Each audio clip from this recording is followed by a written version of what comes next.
Welcome to the Fantasy Drink. I'm Jared Quartermatch. Before we get into it, tonight's drink is going to be Rodney Strong Cabernet Sauvignon.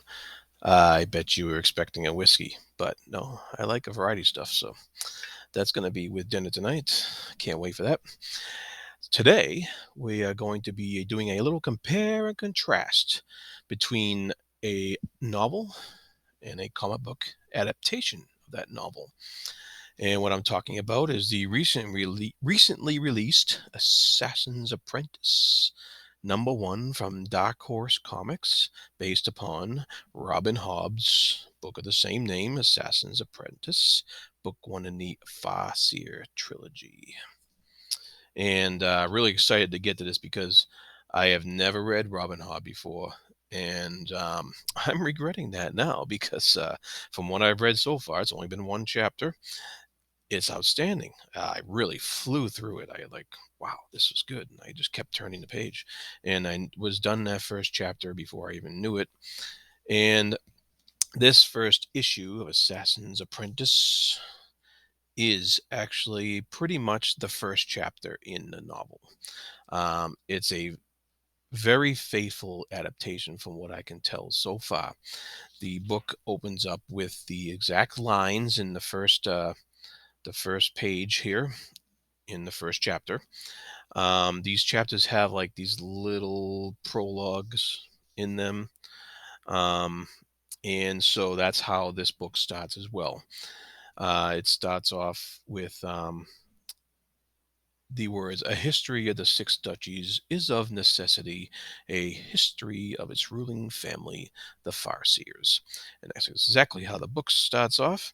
But then, due to space considerations in a comic, which is always a concern, um, they skip a few lines and then they go right into the second paragraph there. Now, what's interesting about the comic is on page 2, the epilogue exposition continues as captions at the top of each panel.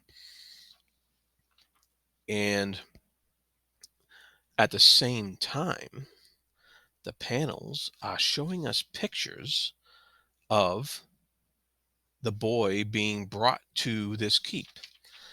Just a warning, there's going to be a lot of spoilers in here for the first chapter only. um, so we have lots of pictures of the boy being brought to the keep while this exposition is going on. And this was a clever way of getting a lot of the description from the next few pages in the chapter onto the comic book page without wasting space. Why would you show any other pictures of somebody sitting at a desk writing this stuff? Which is what the chapter starts with after the little epilogue there. It starts with my pen falters, and so you know that whoever's telling the story, the narrator, is writing this down. Now we can assume that the narrator is the boy at a much older point in his life. So they actually do not put a lot of the description that the writer does on like page 2 and 3 into the comic. They kind of skip that. The comic does not tell you that he's writing this down. Um, so you can only assume that, which is okay. It fits for the format. And so we see dialogue and we see pictures and descriptions of stuff that happens later on in pages 4 and 5 of the book. Um, where the farmer brings the boy to Burich, right? And Burich takes him in, and he brings him into Prince Verity, I believe that guy's name is. Yes. And so um, that pretty much follows along with the book. I gotta say, the dialogue taken from the book into the page in the comic is very spot on. It's almost word for word exact. So they introduce the boy to the prince there, and the boy gets introduced to the whole dining area where he's fed and what have you, um, and brought to the stables. So once in the stables, if you have followed along with the story, remember he was put with the dogs in the stables. And what I liked about this little passage in the comic is, in the book, the description of the boy in the stables, we were introduced to our first little bit of magic here. And the boy, it says in the book, I drifted into his mind, talking about the dog that he's sharing the stable with. Um, as the pup, cuddle closer to him, and shared his dim dreams of an endless chase, pursuing a quarry I never saw, but whose hot scent dragged me onward, and so forth. And so it says, with the hound's dreams, his memory kind of wavers with bright colors and stuff like that, and sharp edges. And that's like two or three sentences of description in the book. In the comic, you get a little bit of that description, but you can also get this huge double page spread here, which yeah, look at that. So that's a pretty cool double page spread that has all these bright colors and kind of just shows you what the dog is dreaming about, chasing all this game and stuff like that, and the boy's kind of with him on this little chase. And I think that really the comic kind of emphasized this connection, actually a bit more than the book did, because I was actually kind of looking for that when I was reading the book, and I was like, oh, that's it. um, so that was just an excellent choice by the artist to display it that way, or the writer and artist, whoever decided to do that nice double page spread. Next up, we have the introduction of the the two princes who come in to talk about the boy while he's laying down there with the dogs. You have the Prince Regal, who kind of seems like a jerk, at first glance here. Um, they have their dialogue between them, which is pretty much taken word for word from the book. A great job of, the panels are a bunch of talking heads, but the artist does a great job of just showing you different scenes, showing you a little bit of flashbacks between um, discussions with his father and so forth, and maybe his brother. And so they, his brothers and his brother's wife, and the flashbacks are done in kind of this sepia greenish tone, to demonstrate that they are flashbacks. And so the discussion between these guys, the artist does a great job of just making it a lot more than just two people sitting there talking. And so the dialogue is taken, like I said, straight from the book, and it looks great. It really flows well in the comic. Um, but then there's a point in the book where they're arguing, and the dog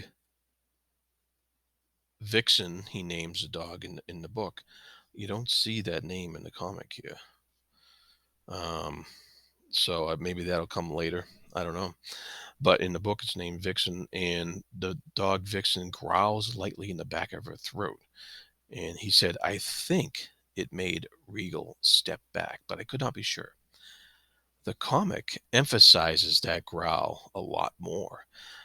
You see the dog like almost rearing up, like, "Grr," and the Prince Regal looks a little bit more frightened than what you think you might see here in the novel. Uh, and so I think Regal is they made that a bit more. They emphasized it. And it was the dog was a bit more menacing, and the prince was a little bit more taken aback than in the book. I thought that was a job well done too. And maybe that's because we have a little bit more foresight of what's coming. Um, So we'll see how that plays out. There's also a line thrown in there by the prince that's not in the book, and he says, "I thought your beast to be better trained, Burrage." So I was curious at why they threw that extra line in there. I wonder if it's something that was a collaboration between the writer of the comic and Robin Hobb, and it'd be interesting if anyone knows the answer to that question. As we moved on, the um, the last two pages show uh, some exposition, some panels, and some writing by the protagonist here, and it says it goes right into the last paragraph in the chapter where it says, "If all I had ever done was be born and discovered, I would have left a mark across all the land for all time." And then on the last page, it actually goes back a paragraph or two where he gets into some of the other exposition that's there. And I think they did this because when you're reading a comic and you have panels, the artwork draws the eye from one panel to the next, and that's how a good artist is able to tell the story in pictures. And I think that this part of the exposition in the novel fit better in that spot on the second to last page than it would have later on. And so then they wrapped it up with some of the exposition in the last second to last paragraph with the pictures they were showing, the nice what do you call widescreen pictures they show there to give you a good sense of place and mood and feel. And then but then they keep the very last line of the chapter as the very last line here, as it is, "And a catalyst I would become." So they did a good job of switching that up to fit the artwork and fit the mood of the story. So that is the comparison of comic adaptation of the novel of Assassin's Apprentice. I think they did a excellent job of adapting this this pretty cool story, at least the way it starts out. I'm enjoying it, and so my plan is to do this once a month. I believe these are coming out once a month. So when issue two comes out, I'm gonna read that, and then I'm gonna read further on in the book and see how far in the book takes me to the end of issue two, and I'll do a comparison that way. I don't think they can continue to do the close match of chapter to issue like they did with the beginning, but we all know that the first chapter or prologue or first chapter of these some of our favorite fantasy series are so important. So I think that's why they match those up so well. We'll see as we go on what they keep in, take out, or even add in the case of in one of these cases. So thanks for watching tonight, and cheers, and have a good evening.